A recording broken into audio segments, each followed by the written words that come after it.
Baik, project pertama merupakan menampilkan sebuah sinyal sinusoidal pada grafik C-sharp. Di sini ada tombol start untuk menyetat grafik tersebut. Di sini akan menampilkan grafik dari sinusoidal. Nah, program ini itu dibuat dengan ini untuk menuliskan seriesnya di sini sinus. Tipenya adalah len, terus lebar ininya 5, warna biru. Nah, ini diletakkan di button. Sinusoidal ini dibangkitkan dengan sebuah timer. Di sini timernya didetek apakah sudah dijalankan atau belum. Cara menjalankan melalui button start. Di sini button. Nah, di sini adalah bagian untuk upload grafik tersebut. Jadi menggunakan fungsi sinus dengan amplitudo yang ditentukan. Nah, ini untuk menghapus sumbu X-nya ya ketika melebihi poin 4. Di sini untuk mengupload grafik.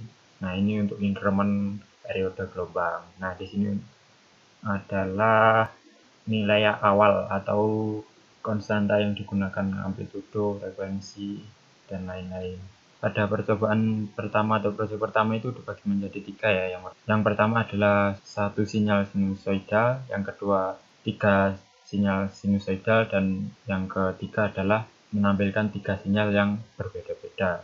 Itu adalah percobaan yang kedua, yaitu menampilkan 3 sinyal sinusoidal. Di sini juga parameternya juga dapat diinputkan seperti interval plot, amplitudo, frekuensi. Seperti ini ya, menampilkan 3 sinyal sinusoidal. Kita coba ininya, nanti amplitudenya yang biru akan naik ya. Ketika yang ini dikecilkan juga akan menghasil, frekuensi dinaikkan.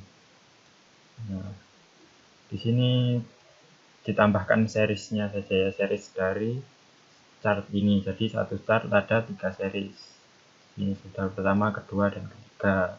Jadi sama dengan timer, trigger timer. Nah, di sini setiap rumus dan setiap perhitungan itu dihitung secara terpisah-pisah dari ketiga sinyal ini. Sedangkan untuk penggeseran sumbu X-nya dijadikan satu. Untuk plotnya sendiri-sendiri. Berikut ini merupakan percobaan ketiga dari project yang pertama.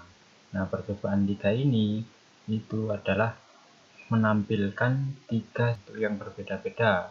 Yang pertama adalah di sini saya menggunakan sawtooth atau gigi gergaji. Yang kedua itu menggunakan triangle atau gelombang segitiga. Sedangkan yang ketiga merupakan gelombang kotak. Nah, di sini untuk memulai chartnya itu digunakan adalah button start. Nah, di sini perhitungan dari setiap gelombang itu memiliki rumus yang berbeda-beda. Jadi secara terpisah. Di sini kita dapat menginputkan parameter dari gelombang masing-masing gelombang.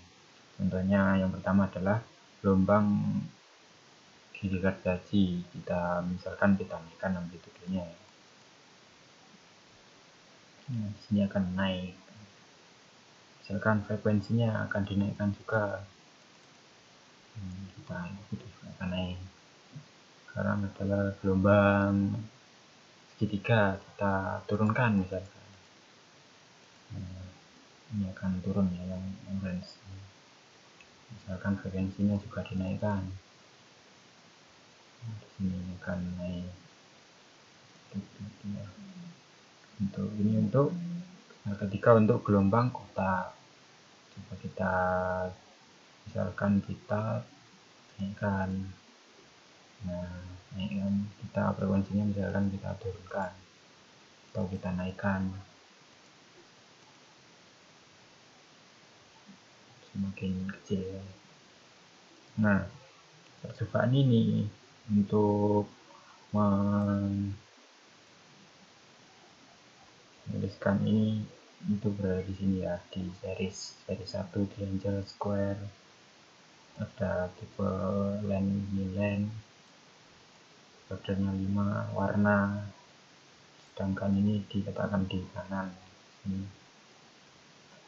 Gelombang ini dibangkitkan menggunakan sebuah timer yang di-trigger dari sebuah button di sini. Jadi button itu ketika event button itu klik maka mengaktifkan timer. Jadi timer akan berjalan untuk membangkitkan gelombang di sini. Ini untuk button teksnya start, stop. Ketika ini standby itu start, ketika ditekan nanti akan stop. Ini merupakan timer tick atau timer yang membangkitkan sebuah gelombang atau plot chartnya itu tadi. Nah, di sini ada 3 rumus, yaitu rumus untuk gergaji yang pertama di sini. Yang kedua adalah rumus untuk segitiga atau gelombang segitiga. Yang ketiga adalah rumus untuk gelombang kota di sini. Yang ini untuk menggeser ininya ya, plot X-nya. Ketika lebih dari 40 maka nilai ini akan juga ikut tergeser atau ganti untuk increment X-nya. Nah, ini untuk mengupload masing-masing dari gelombang, yaitu gelombang pertama, gelombang kedua, gelombang ketiga. Nah, ini untuk increment periode waktunya. Ini untuk nilai awal dari timer. Ini untuk nilai awal dari plot X atau sumbu X.